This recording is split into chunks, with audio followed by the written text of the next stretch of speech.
and Red are learning of his brilliant escape from capture. He closes the account and leaves with a cashier's check while posing as Randall Stevens and carrying all the required paperwork. He asks them to ship a parcel for him before he departs. He continues to visit almost a dozen additional neighborhood banks, leaving with about $370,000.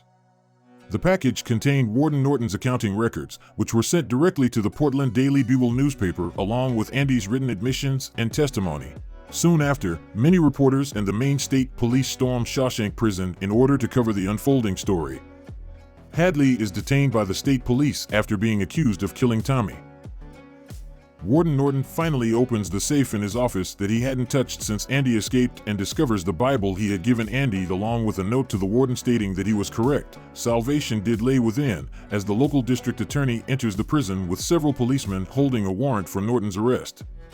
When Norton opens the book of Exodus, he discovers that all of the pages have been shaped like Andy's rock hammer. As the police knock on Norton's door, he returns to his desk, pulls out a little revolver, and shoots himself once in the head to end his life.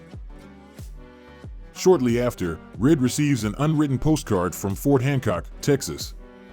Red interprets it as proof that Andy managed to enter Mexico and find freedom. Red and his friends pass the time by discussing Andy's escapades, with a few embellishments, but Red develops a sadness because he misses his comrade.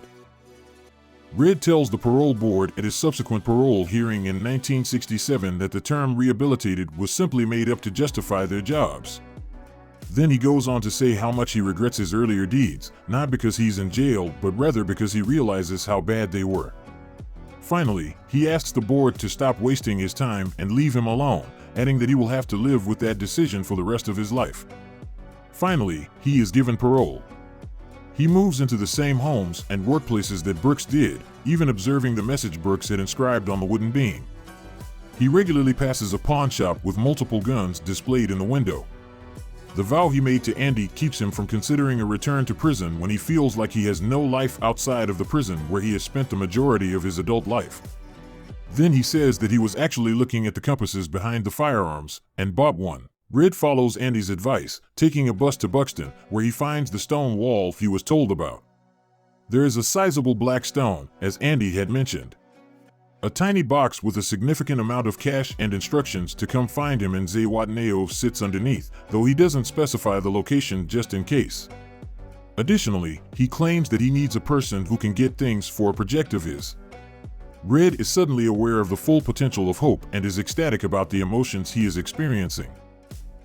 Red violates his parole and departs the halfway house after carving a new message that reads, "Brooks was here, so was Red," into the wooden beam, since no one was likely to come looking for an old crook like him. Red commutes by bus to Fort Hancock, from where he enters Mexico, and just as Andy had hoped, the two buddies are at last reunited on a beach along the Pacific coast. If you enjoyed this video, please subscribe and leave a like. Write down in the comments what movie you would like us to read.